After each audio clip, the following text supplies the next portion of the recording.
minutes, will you? Oops, you got my voice on there. I forget. You're gonna hear me yakking while I'm recording. Here's Route 66. See where that car is going, Jimmy? Yeah. That's the old Route 66.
On Route 66, you can film from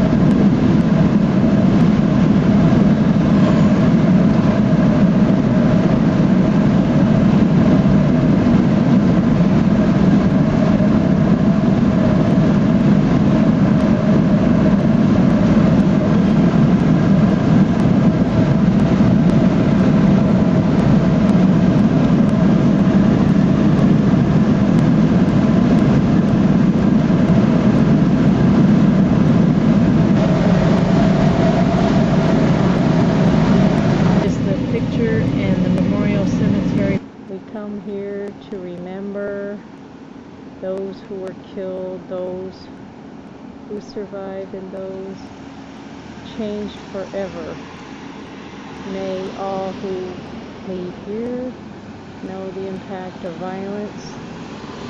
May this memorial offer comfort, strength, peace, hope, and serenity.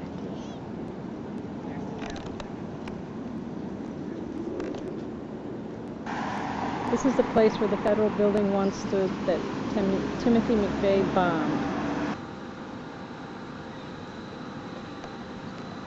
Looking at leftover wall that's left from the original building that was bombed.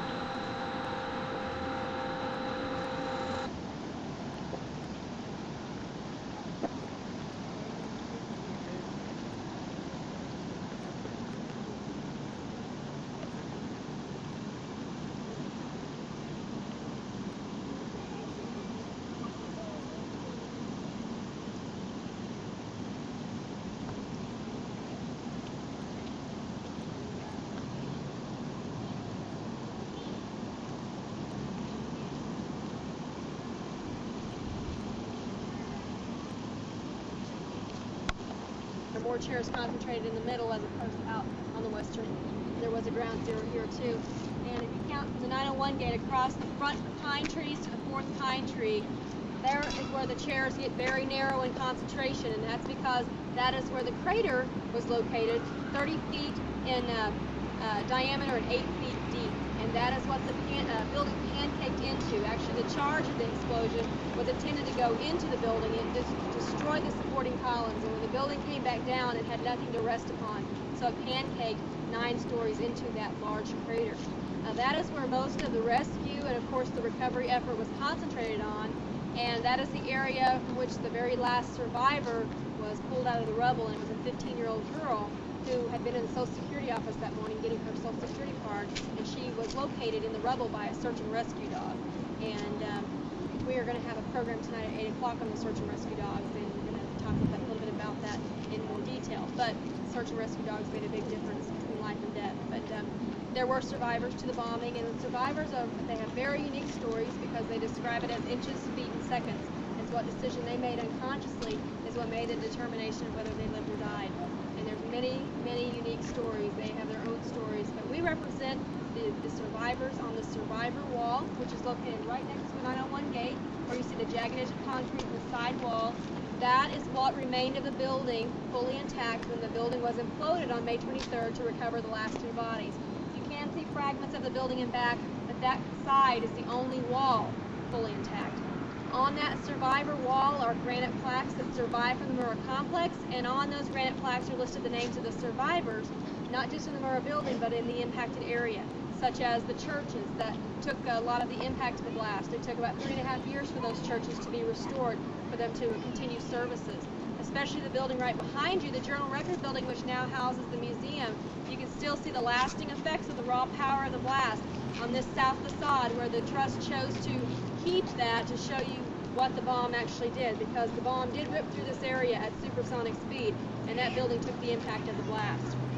Now, the survivors are listed there on the plaques, 194 for the Murrah building, over 500 names are on the wall, but I think that we're all survivors if we look at what we've endured the past 7 years and the past 10 months, so that's why this area is so important to all of us with our survivor spirit. I mentioned that this area was in the impact of the blast, but what I didn't say is that this was a parking lot full of cars. And on the day of the bombing, when the bomb did rip right through this area at supersonic speed, the cars did explode. And if you remember footage, or if you've seen video in the museum of the first shots of the helicopter coming around and showing you the first images of the building, you remember seeing fires and black smoke pouring right out of this area, and it's of course right where we're standing. What stood there then still stands here today. It's the 80-year-old American elm tree right behind you. This tree is actually a lasting symbol of our human resilience to overcome evil by doing good, because this tree was in the middle of the destruction. It sought witness to the events of that day. It was very badly damaged by the fires. It was burned, but it was also damaged by the blast itself. And despite the destruction, it soon came back. It started coming back after the bombing, and it comes back each year. And it is a symbol of us and our hope to have a survivor spirit. And the quote on the inside of this wall is very appropriate to that tree and for all of us. It's from the Reverend Billy Graham, and it states, "The spirit of this city and this nation will not be defeated. Our deeply rooted faith sustains us." And that is what that tree is all about. It's very deeply rooted in the ground, and it overcame the destruction. But we too, as Americans and human beings, we know that there are people right as we speak that are enduring our freedom. But also we've had people who paved the way for us to have that freedom and sacrifice, and they've hollowed this ground and consecrated it with their blood, not just this site, but many sites across the country. So that spirit is very deeply rooted, and so is that faith.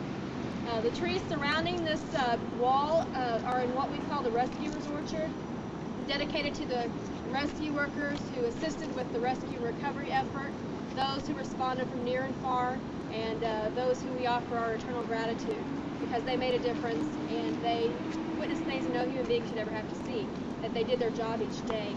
And the trees that are closest to the wall are the Oklahoma redbuds, because the Oklahomans are the ones who rushed in first. But as this became a national tragedy and FEMA and urban search and rescue teams assisted from across the country, the trees surrounding the Oklahoma redbuds represent that national effort, because it was a combined effort with the city, state, and nation to overcome evil by doing good. And that's an example of why this memorial is here today, and that's why you're here today. We want to thank you for being here. We also want you to know that one of the urban search and rescue teams that first assisted here was the New York Task Force 1, and there were 9 members of that task force who worked here in 1995 that were killed in the World Trade Center. One of those in particular was a man by the name of Michael Curtin, And his service here was very unique because he was a police officer from New York, but also a former Marine.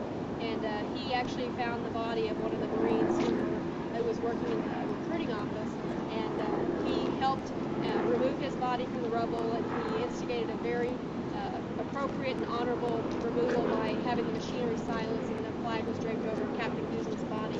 But ironically, the same thing happened to Michael Curtin in the World Trade Center rubble, and his body was brought out of that rubble 6 months after September 11th, and the flag was draped over his body, and machinery silenced too. So he made a difference here as well as the others, but he was also trying to make a difference on September 11th. So we remember that. Also, we have the children's area dedicated to the children who responded by committing acts of kindness by sending cards and letters.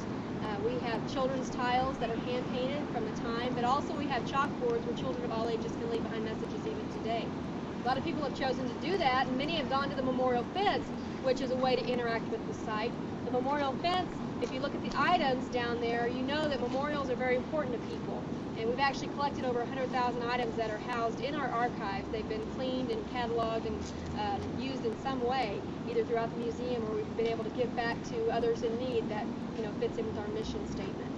But more people have gone down to the water. That reflecting pool where 5th Street used to be represents all of us changed forever. And that pool, as you can see, 5th Street continues on each side. It was closed for the memorial to be built. Now it is the component that represents all of us, because we can go to the water and we can see our face, see our reflection. But if you feel compelled to touch the gates, like many people have, you can leave behind a handprint, and out of remembrance and respect, but also you're helping leave a piece of your life behind and helping touch a place that touched all of us. And in this moment, 9:02, the time the bomb exploded, 9:01 and 9:03 forever frame that. So we're always in this moment here to remember what happened, but remember those who were killed, those who survived, and all of us changed forever. So thanks for helping us with our mission, and you'll have a great night. If you have any questions, I'll be happy to answer them. If anyone didn't get a brochure, I'll be happy to give those to you too. Have a great night.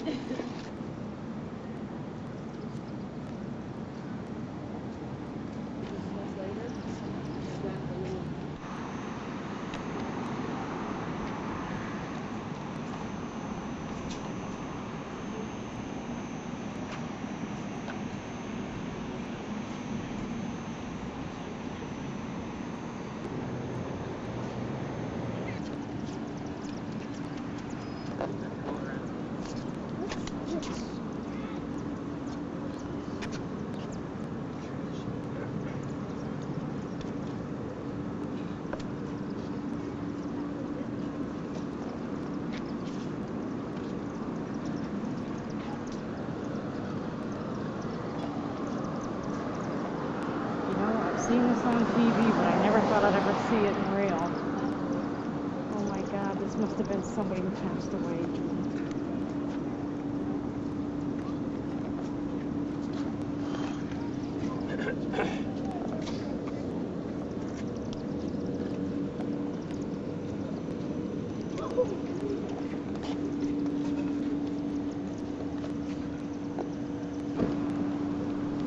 Did I get a picture of the wall? No, I didn't.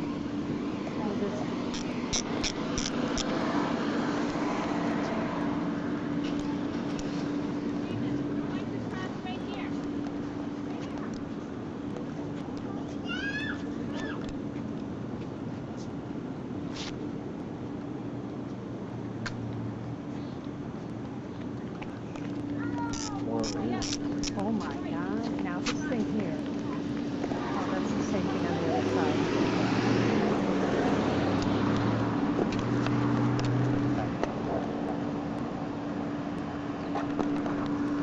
Okay, now how do we get back in there? This way? We can go in this way, can't we? I already got it.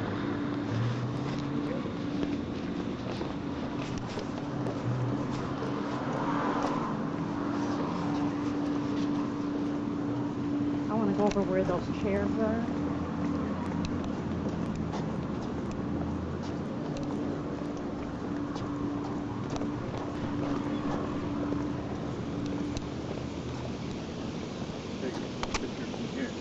Yeah, the sun behind me this time. What a beautiful Go off.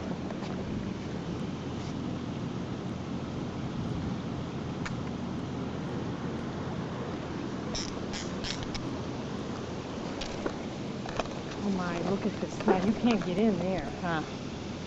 They won't let you in there. You can only walk around it.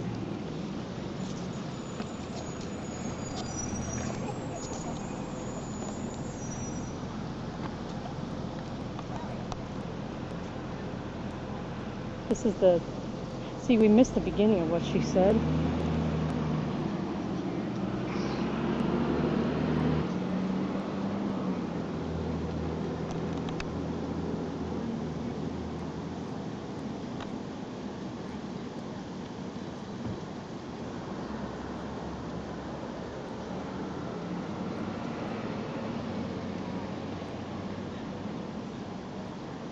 You got big chairs, Jimmy, and... See, they have a name on each one of them. Those are missing people. I know. The little ones are for kids. Little chairs and big chairs.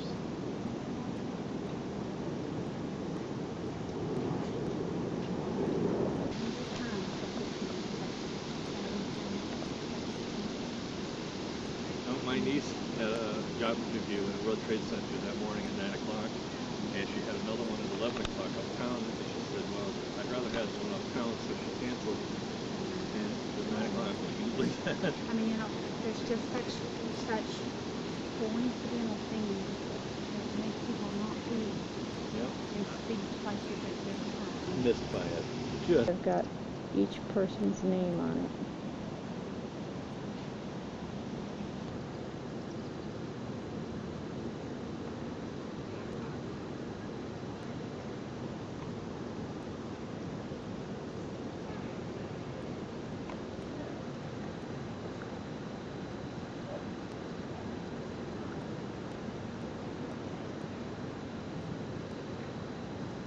Left of the building.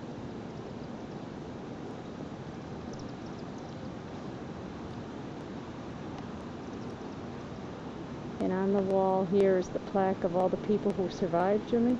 And died. And died.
When Mike retired from General Motors, We sold our house in Farmington Hills and bought a motor home.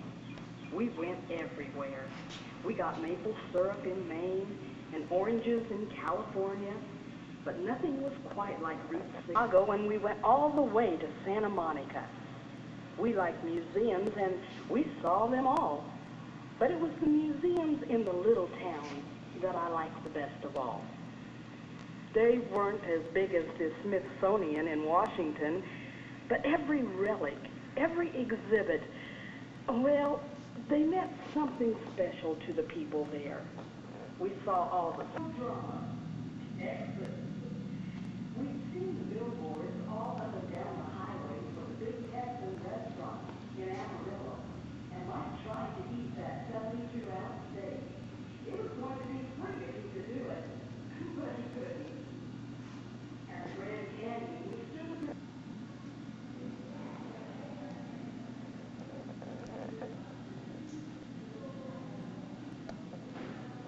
started blowing.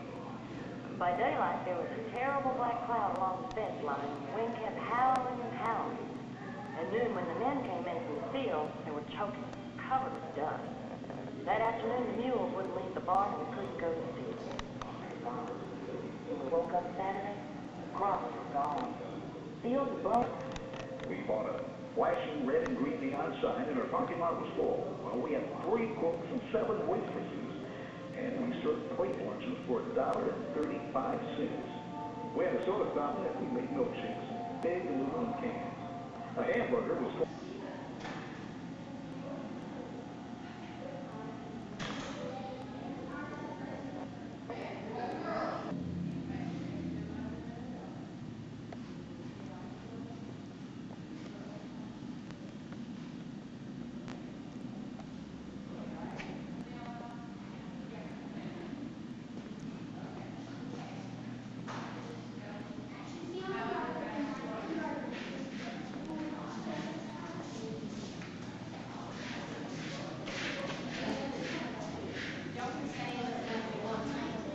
Oil was to play an important part in Route 66 during its journey through Oklahoma. And one of Route 66's most famous stories happened between Tulsa and Oklahoma City in 1927 when the road was new. The Phillips 66 Oil Company is based in Bartlesville, a few miles north of Tulsa. The company had developed a powerful new gasoline and was looking for a catchy name. A Phillips executive named John Kane had been trying to think of one. He and his driver, once Salty Sawtell, were driving up Route 66 just before the turnoff to Bartlesville when Kane noticed that Sawtell was driving faster than usual. He asked Salty how fast they were going. 66, Sawtell told him. Just then, a Route 66 sign flashed by. 66 on 66, Kane said with a flash of inspiration. It's going to be Phillips 66. And it was. The Phillips 66 signs are still out on old Route 66 and a lot of other places too. Here you're looking at the Painted Desert in Arizona. A long open stretch of nothing, but it sure is pretty to see.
I did.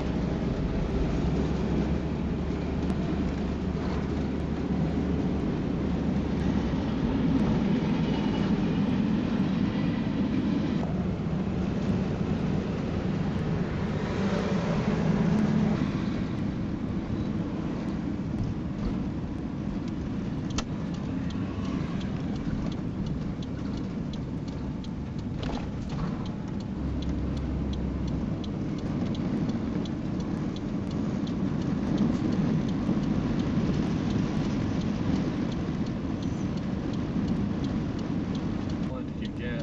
These motorcycle guys are taking up the whole gas station.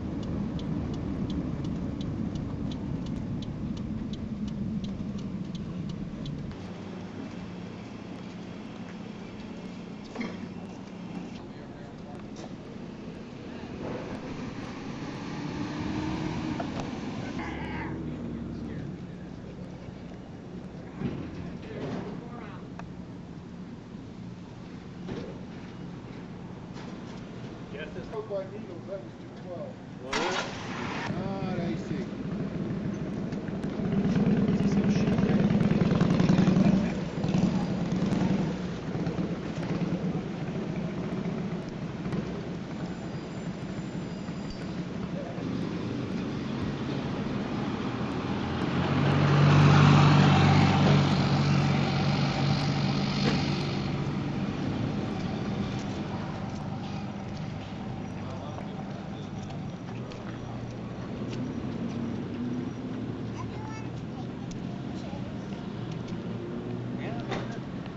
Well, I like taking pictures. Every time you guys stop, it goes through.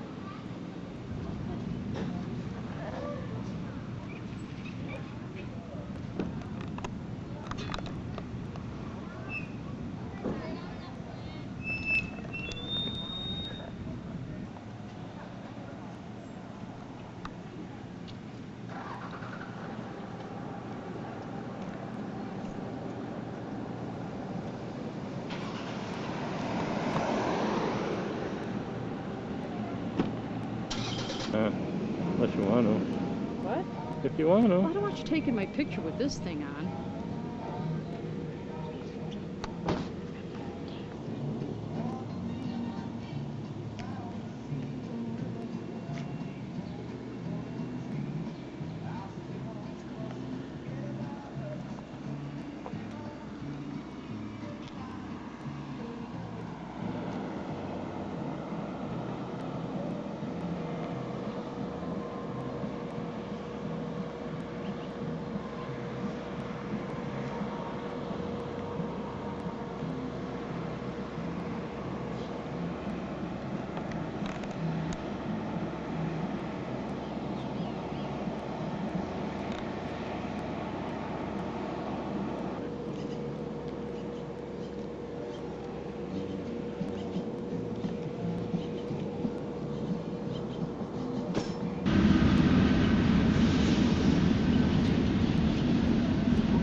Oh, we're gonna be on television? The battery's gone dead. And you are in Seligman, Arizona, the community that is known for being the birthplace of the rebirth of Route 66. And it started with me, Angel Delgadillo. I'm the one that called that now famous meeting for February the 18th, 1987. I got on my telephone and called 30-some people. 15 showed up. We formed the Historic Route 66 Association of Arizona. Asked the state to make it historic. I have not been interviewed about 245 times nationally and internationally by the professionals and by you folks. I guess this is like interview like number 3,500 maybe. My lips are sealed.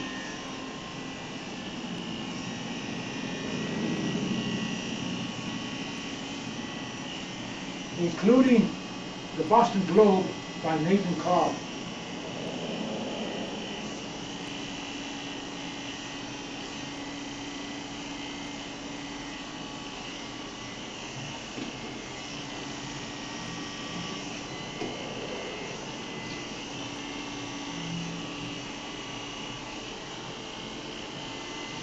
And there we just about have a haircut going that won't quit.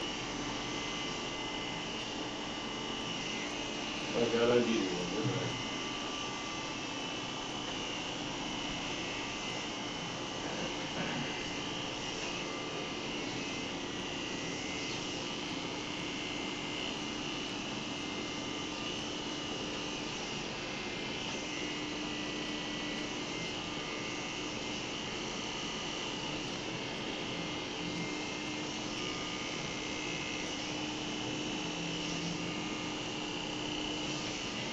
I only know how to cut it one way.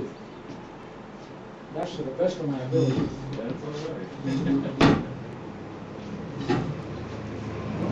other way. Yeah, that's the way we were brought up. We always do our very, very best. It's good to me. Wow.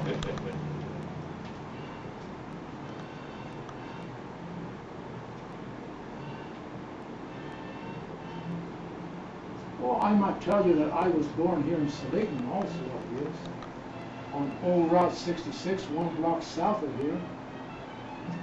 And I guess I might tell you that I started my barbering profession July the 7th, 1947 in Pasadena, California on Colorado Boulevard, that is Route 66.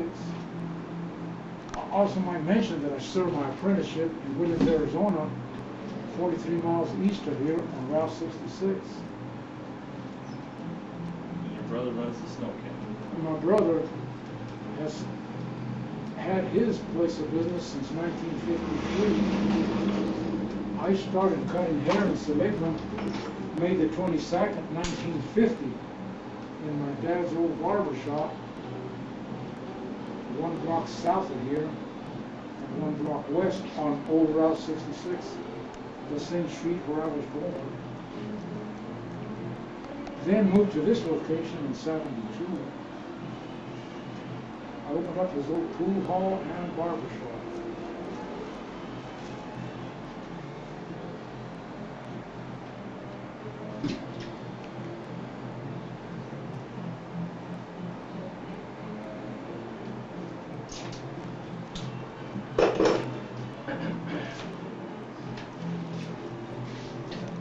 You have received my very best.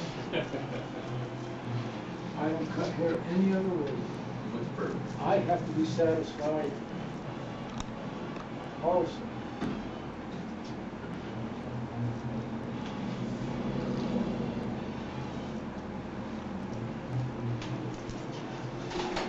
Okay, well, Charlie.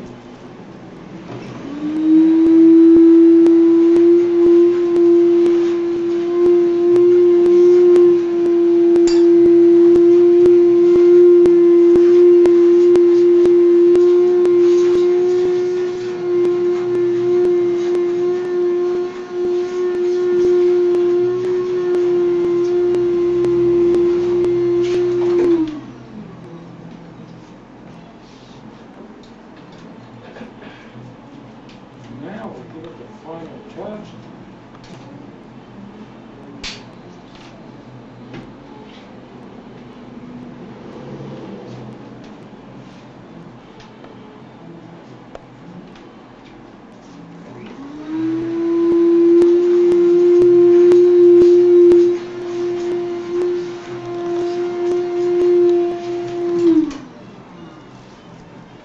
And we did it, just like that. Alrighty. You were the only haircut I've done today. Well, I guess that's pretty special. Couldn't get any more special than this to me, I'll tell you that. How much do I owe you, sir? The price list says $10 if you was to pay me, but you don't have to pay me if you don't want to. Well, I can't walk out of here without paying you. Just give me your zapatos. Thank you very much. Thank you. This is great. Thank you. Your business card is going in the album of May 2002.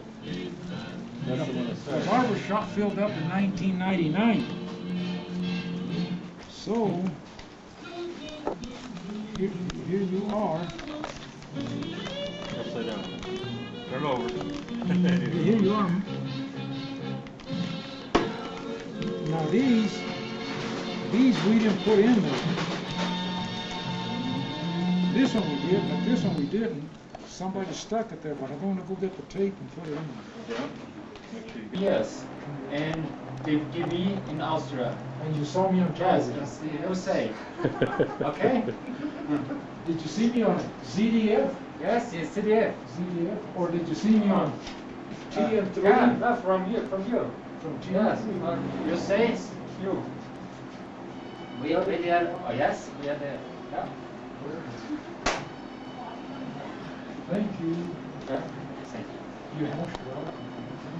Okay, here's your, is this yours? Or is this yours? Oh, this That's is you. yours. Mine. If you come here. Where's your wife? My father. My father and my mother came from Mexico in 1917. And he built this building in 1923. Taught himself to cut hair. Bought this chair that I just cleaned 26 for $194. And I've been using it since May the 22nd, 1950. That's a story. My papa. Maintain airtime besides, you know. Can you transfer me to somebody that can do it? Jimmy, what a great system. Well, you can know my account that I tried. Real? Sure looks real. I don't see how it could be real.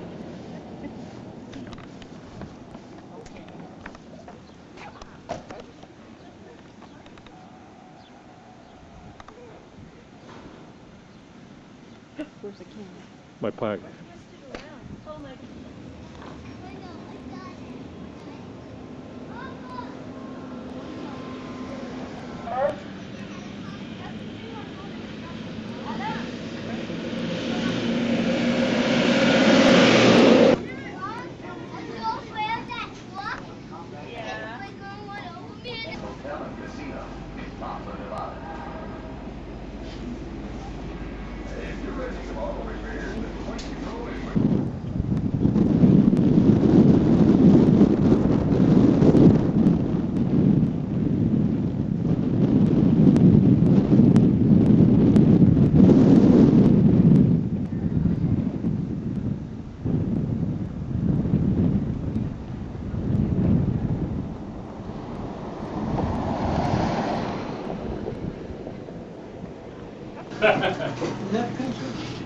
Yeah, she got one. Hey, I want ice cream. I wanna do Vanilla. Okay, Where's tell this him what you one? want.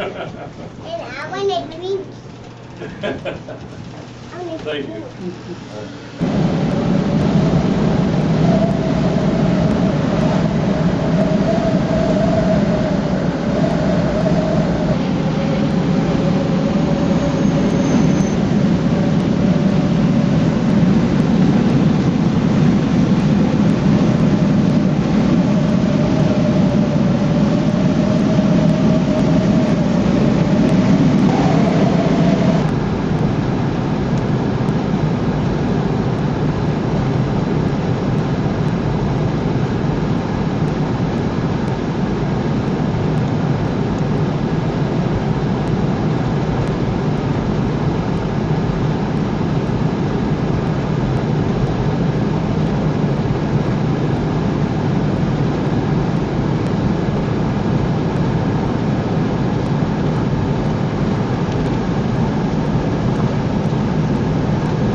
fireworks inside the RV. And The then what? We'll have you on your way. Inspect the what? Could you put the camera?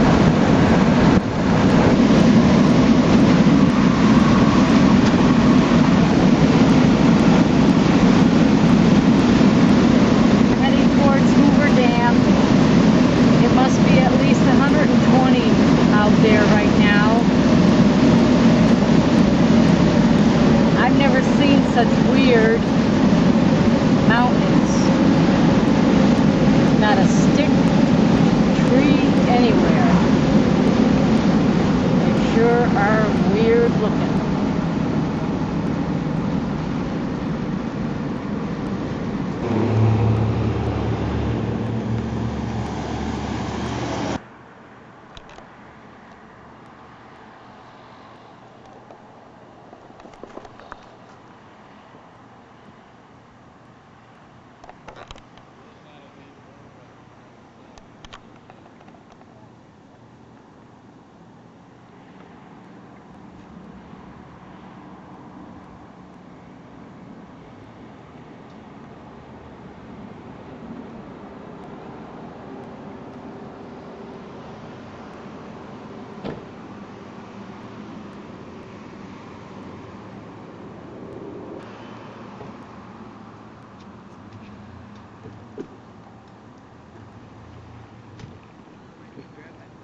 is it? Their time. It's about 8 o'clock. 8:30. It's about 8 o'clock Nevada time. It's about 100 degrees.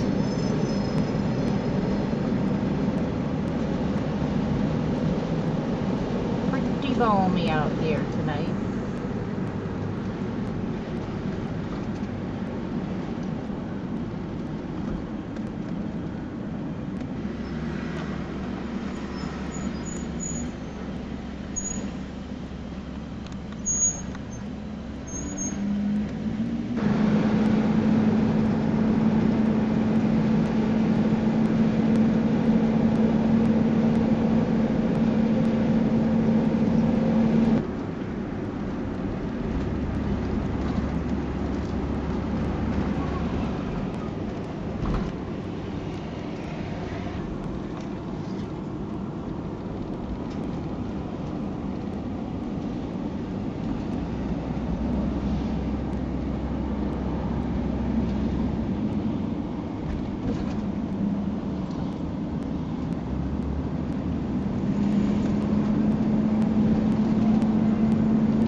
Beer.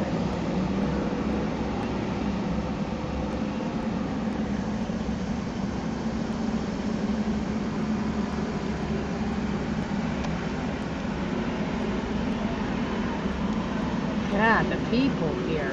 Unbelievable.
Okay, as I sit here in the camper waiting for Jimmy to go in and reserve a camping spot for us, here in Las Vegas, Nevada, there's a taxi in front of me with an advertisement on top of the car, and this is what it says. We don't see these back home.